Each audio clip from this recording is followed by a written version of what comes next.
কত ভাত দিয়ে দিয়েছো। তুমি ওইটুকু খেতে পারো, তোমার তো পেটটা বড় বলো। যাই হোক, মাছটা যখন ইলিশ তখন ভাতটা একটু বেশি হলেও সেটা হয়ে যায় ফিনিশ। ঝোল লাগলে দেবো। আহা, কবে থেকে ইলিশ মাছ খাই না, বর্ষা যেতে চলবে, কবে ইলিশ এলো বলো? বেগুন দিয়ে ইলিশের ঝোল। তোমাকে 3টে বেগুন দিয়েছি। হ্যাঁ, 3টে বেগুন দিয়েছো। জলদি। এখনই কি সুন্দর গন্ধ বেরোচ্ছে গো।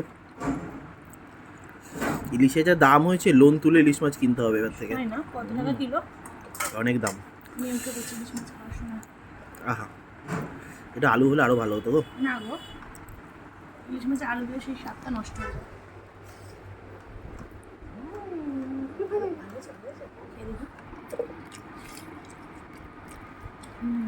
হবে হয়ে যাও, মাছটা দিয়ে খাই।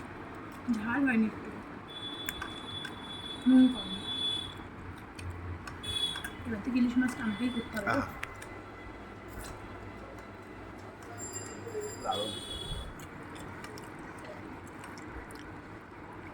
আহা,